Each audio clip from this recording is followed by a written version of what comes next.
we need each other. Now, we've had a living illustration of that over the past 3 months, haven't we? But let's read together what he says about that. 1 Thessalonians 3, beginning in verse 1. Can you read with me, please? Therefore, when we could no longer endure it, we thought it good to be left in Athens alone. And we sent Timothy, our brother and minister of God, and our fellow laborer in the gospel of Christ, to establish you, to encourage you concerning your faith, that no one should be shaken by these afflictions. You yourselves know we were appointed to this. For in fact, we told you before when we were with you that we would suffer tribulation, just as it happened, as you know. For this reason, when I could no longer endure it, I sent to know your faith, lest by some means the tempter had tempted you, and our labor might be in vain. But now that Timothy has come to us from you and brought us good news of your faith and love, and that you always have a good remembrance of us, greatly desiring to see us, as we also to see you. Therefore, brethren, in all our affliction and distress, we were comforted concerning you by your faith. For now we live if you stand fast in the Lord. For what thanks can we render to God for you, for all the joy which we rejoice for your sake before our God, night and day, praying exceedingly that we may see your face and perfect what is lacking in your faith. Here's how he winds up the chapter. Now, may our God and Father himself and our Lord Jesus Christ direct our way to you, and may the Lord make you increase and abound in love to one another and to all, just as we do to you, so that he may establish your hearts blameless in holiness before our God and Father at the coming of our Lord Jesus Christ with all of his saints. And we'll stop right there. You know, one of the things that immediately impresses me when I read this chapter is some of the terminology that Paul uses. I'm immediately impressed with how, first of all, short the chapter is, but how personal the chapter is. And so, in this chapter, he uses the word we 15 times, and he uses the word you 15 times. We and you. We and you. And the point is that we and you, those words sum what the chapter really is about. The we's were concerned about the you's. And as he talks, it becomes apparent that the you's were concerned about the we's, that is Paul and his compatriots as well. And so this chapter uses that concept over and over and over, 15 times. We, 15 times. You, 30 times total, where he's saying, look, we're in this together. Now, Paul's great point of concern were the fact that he had gone to Thessalonica and he had taught these brethren, that he pretty quickly had to leave. And so his concern was their faith. He left them, as it were, home alone. Just like in the movie, somebody that was too young to be left alone.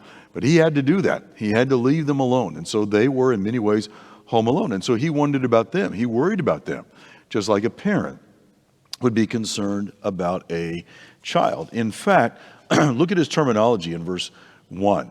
Therefore, when we could not stand it any longer, we thought it good to be left alone and send Timothy to you. And in verse 5, when I could no longer stand it, I sent Timothy to know how you were doing. Well, that's what a parent would do. He just says, look, I couldn't take it anymore. I had to know how you were doing. And so he says, I sent Timothy. Could I just expand on that and say the concern about brethren was serious business with the Apostle Paul. In fact, to the Corinthians, he said, look, as he was describing all the things that he endured for Christ, he said, and besides all these other things, that which comes upon me daily, my deep concern for all the churches. Paul just says, you know what, man, I love Christians everywhere. Have tremendous concern about Christians everywhere. Boy, wouldn't it be true, ladies and gentlemen, that the state of any church would be improved if everybody was more concerned about the faith of others. I think we do that exceptionally well in this church. I'm really, really thankful and grateful for that. I've known of places where what the brethren were concerned about was whether or not they were noticed as they should be, or maybe used as much as they think they should be, or somebody else got an invitation to something they didn't get. And I'm so grateful that we're just not consumed with those kinds of petty things. I will tell you that I think what is a challenge for churches in 2020, that we would do really well to think about is that sometimes it's very easy to be concerned when someone doesn't agree with us politically. Now, we've had a lot to say about that in the early part of this year. But I hark back to Kevin Clark when he was with us last September. And remember the very first sermon that Kevin preached on the Friday night of his gospel meeting was about the Christian's relationship to politics and government. And I got to tell you, I think that as we go toward the remainder of this year, and as politics will really begin to heat up, especially this summer with the conventions, whatever those may look like, I think maybe that Christians would do well to go back and listen to Kevin's lesson. In fact, if you're a Christian and you post things on social media that have to do with politics, could I just encourage you that at least once a month, you go back and listen to Kevin's lesson. Just go back to our website to September, Kevin Clark, and that first lesson about a Christian and government and politics.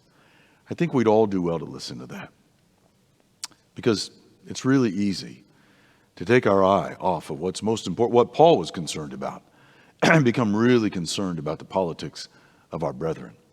And I'll tell you something else. We probably should think a little bit about how we speak, about how other brethren feel, even about something like the coronavirus. You know, if you didn't read Jonathan's Facebook post this morning, let me encourage you to read it. He spoke to some of this and did so very, very well. And we need to think about that as well, ladies and gentlemen. I'm just amazed at the number of individuals who seemingly become medical experts in the past 3 months and just know evidently everything there is to know about what we're going through with COVID-19. Could I just say that we need to be patient with each other? There are just tons of questions that don't have answers yet. There's much that we don't know yet. And we have brethren in all parts of the spectrum about how they feel about that.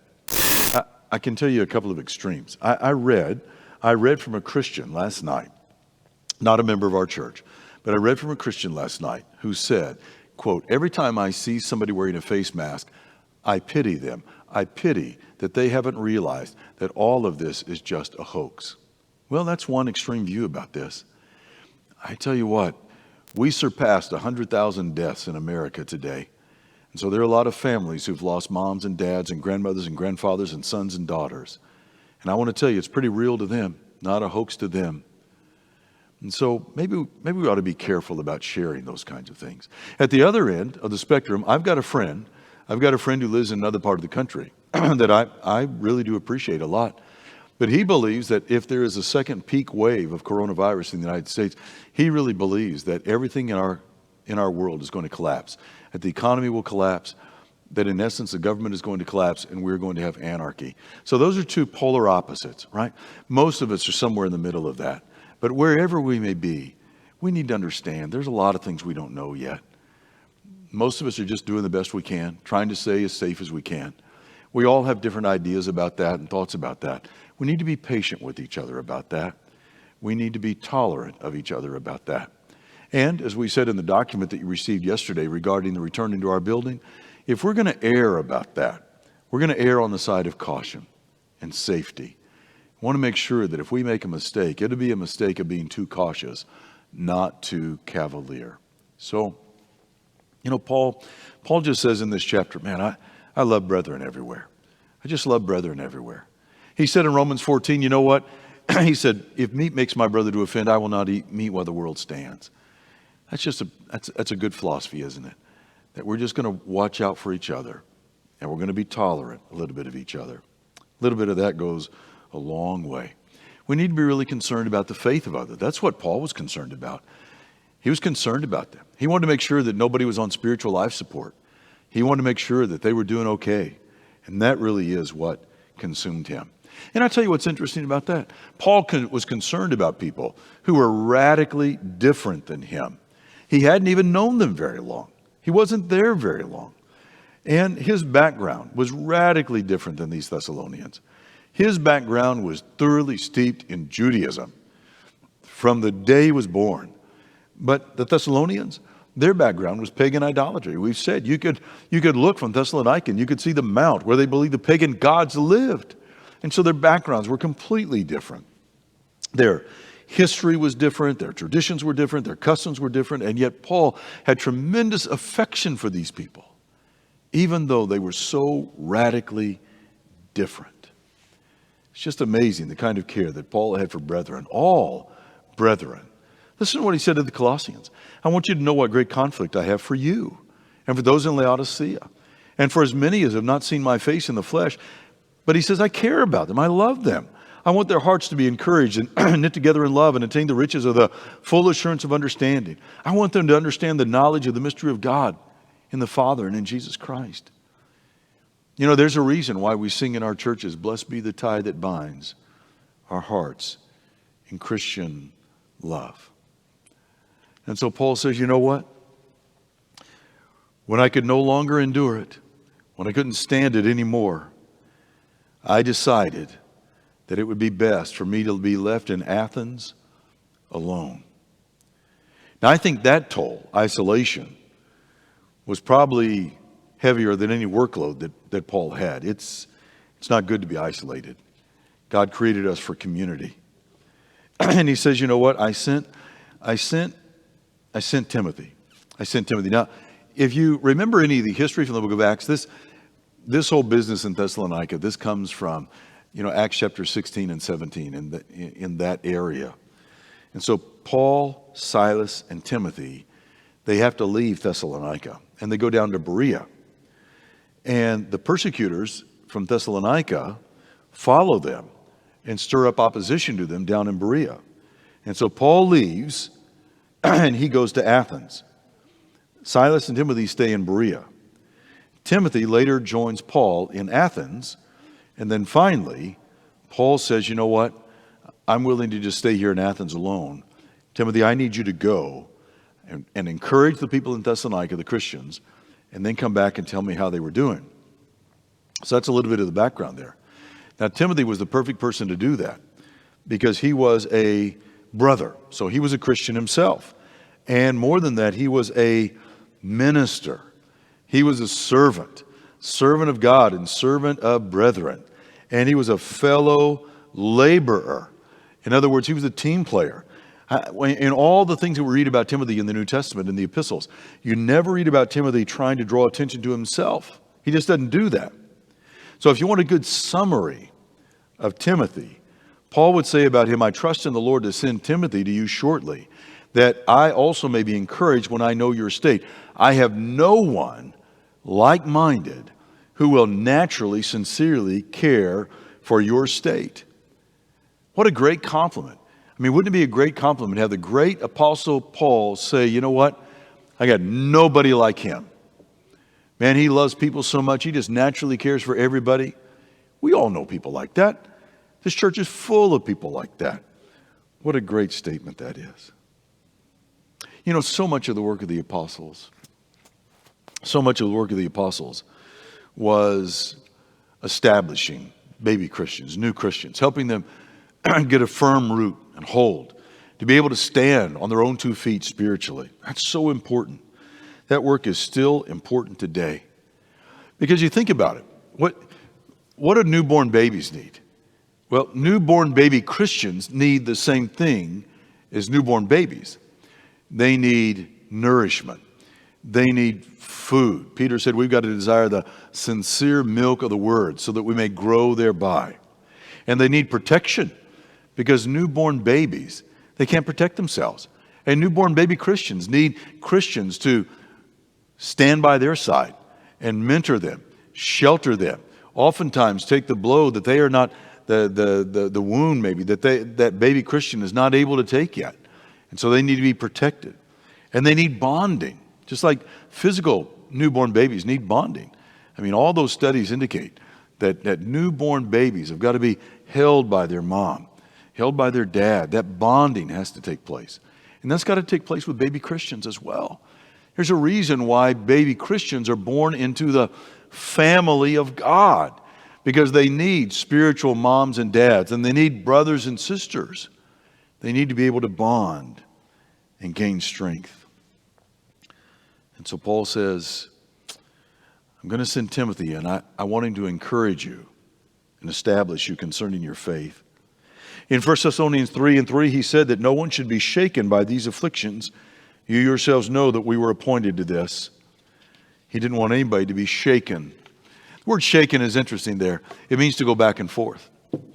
I got to tell you honestly, if we were writing a lexicon in 2020, it's the same concept of the tail on a dog that shakes back and forth. And Paul says, I don't want you being shaken back and forth in your faith because of the difficulties, the persecutions that are coming to you because you become a Christian. He said, we were appointed to this. We were appointed to this. That difficulties are part of the legacy of every Christian. What did Jesus say? John 16, in the world you shall have tribulation, persecution. Be of good cheer. I've overcome the world. Paul said the same to Timothy in 2 Timothy 3:12. And in verse 4 he said, in fact, we told you when we were with you that we would suffer tribulation, just as it happened, as you know. Now, I want us to talk tonight for a couple of minutes about why Paul was so concerned about them. So why is Paul so concerned about these baby Christians in Thessalonica? Well, we've told you part of that. These babies need nourishment, and they need protection, and they need bonding. And so he had to leave. Timothy, Silas, they all have to leave. And so he's going to send Timothy back now to do these things, to help them be established in their faith, to bond with them, to encourage them, and to protect them as best he can. The two reasons why that's so very important for Paul's concern are these. Number one, because he understood that our adversary, the devil, he is a formidable foe. The tempter was strong. Listen to what Paul said in verse 5. For this reason, when I could no longer endure it, I sent to know of your faith, lest by some means the tempter had tempted you, and our labor might be in vain. And so Paul says, look, when I couldn't stand it anymore, I sent Timothy. I've got to know about your faith, because he said, the one thing I know with certainty is that the tempter is strong. And he really is, isn't he? Now, Paul knew that firsthand. Remember in 1 Thessalonians 2:18, Paul said, look, I wanted to come to you, even I, Paul, time and time again, but Satan hindered us. And so Paul knew how powerful our adversary, the devil, is. Peter knew that. You remember what Jesus said to Simon Peter? The Lord said, Simon, Simon, Satan has asked for you that he might sift you as wheat. And so Paul knew.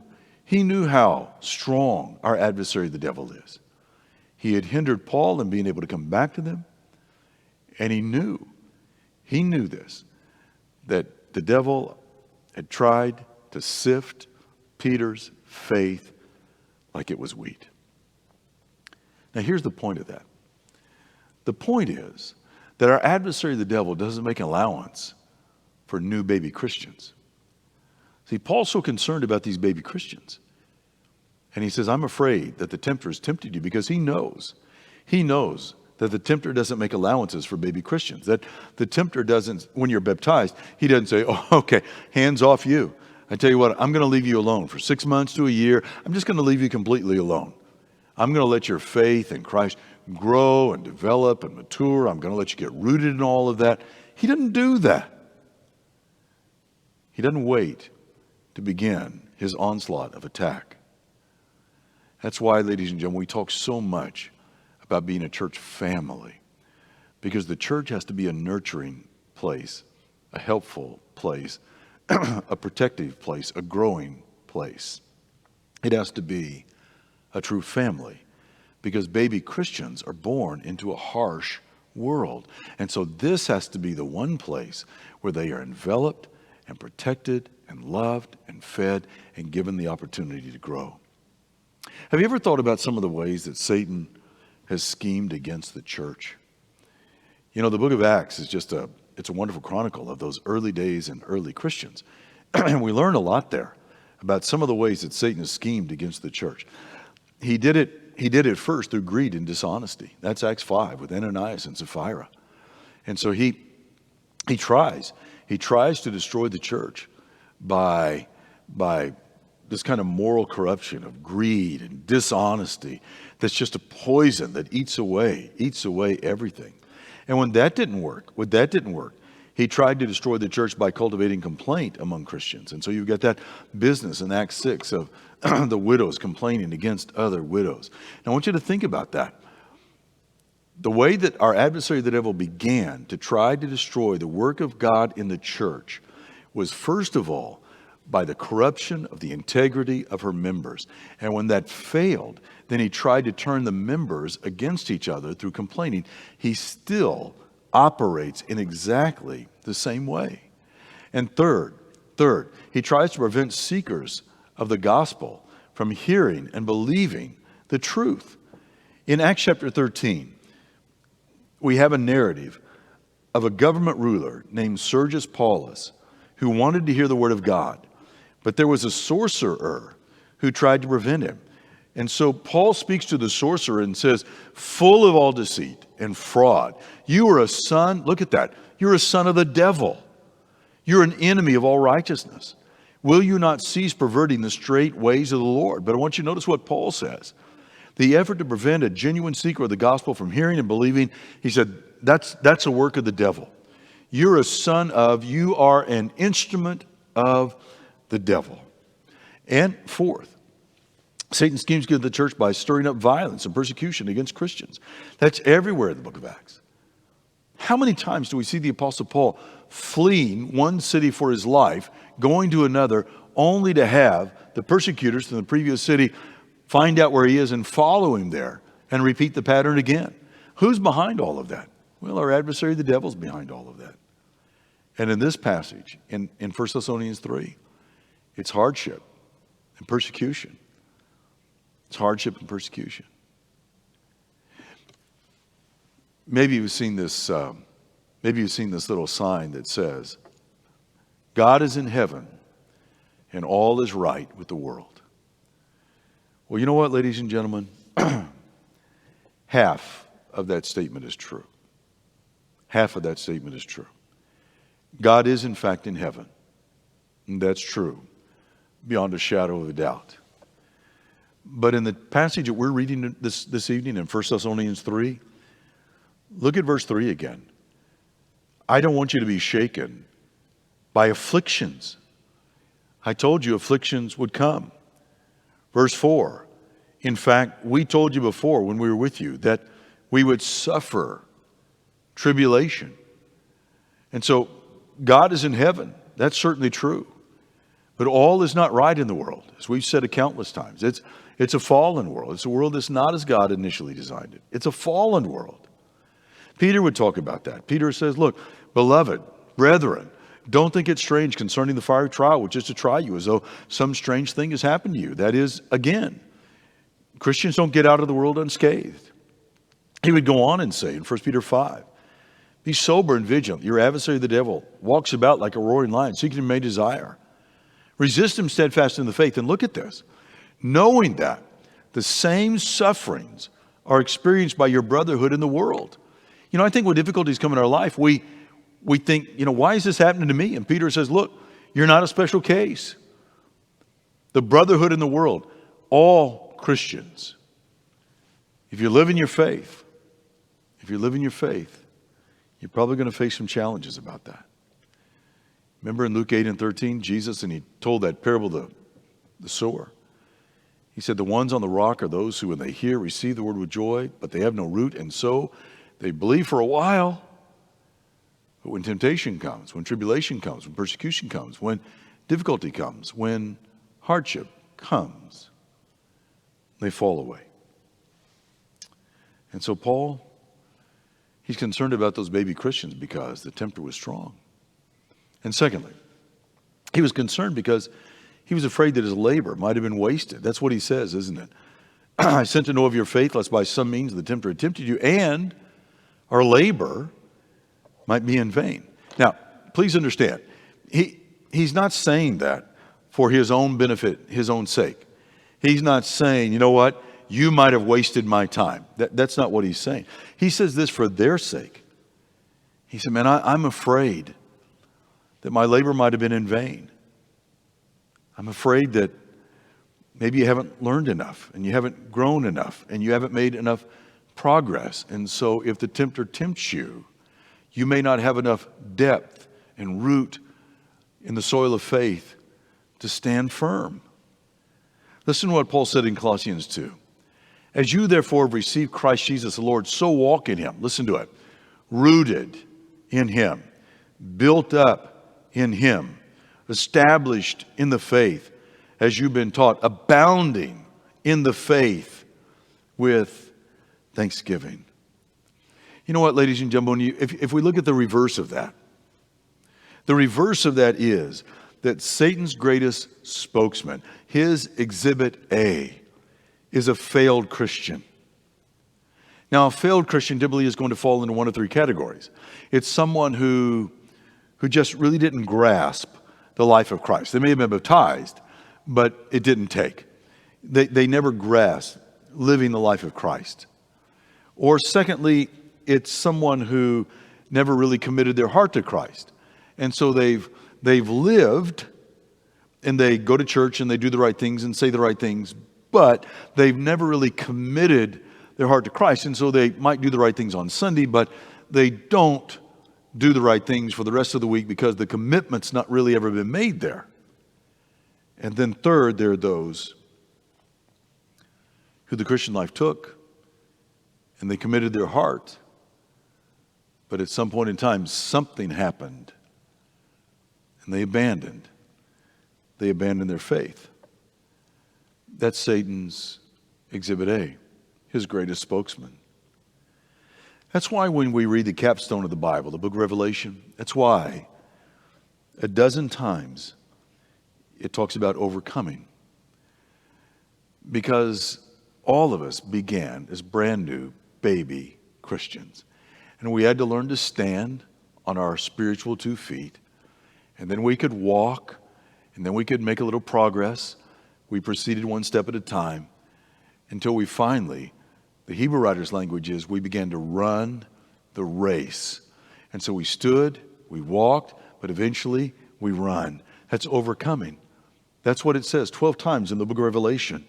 We got to overcome because there are going to be some hurdles. And so if we're running, it's not a nice, flat, even course. No, it's hurdles. And sometimes it's the high hurdles.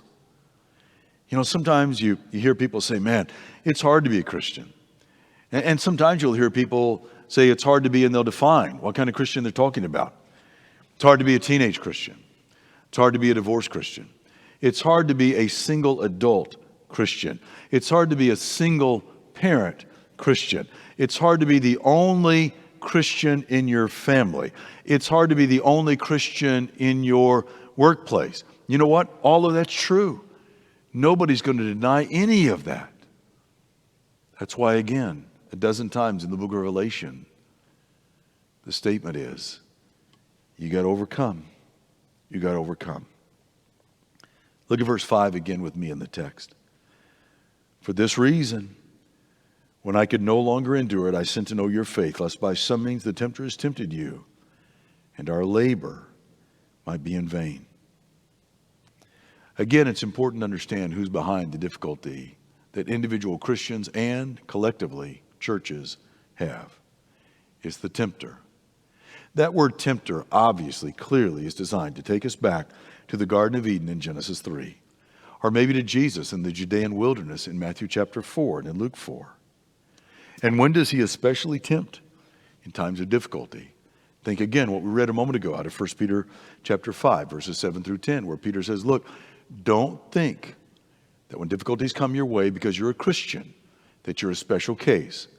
The same sufferings are endured by your brotherhood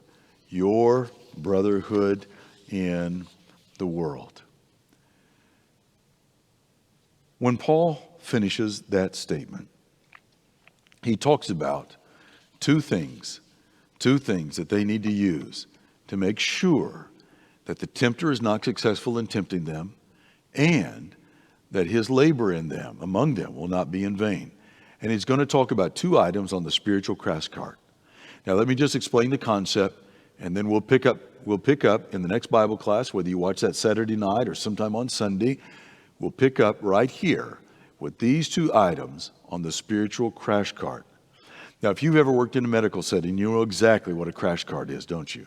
That when a patient is coded, when they've stopped breathing, man, there are all kinds of bells and alarms that go on, and there are special codes that are called over the PA, and brought in is a special crash cart. Doctors and nurses immediately rush to the scene, and they use the tools that are available on the crash cart to try to save a life. And the spiritual application of that is clear.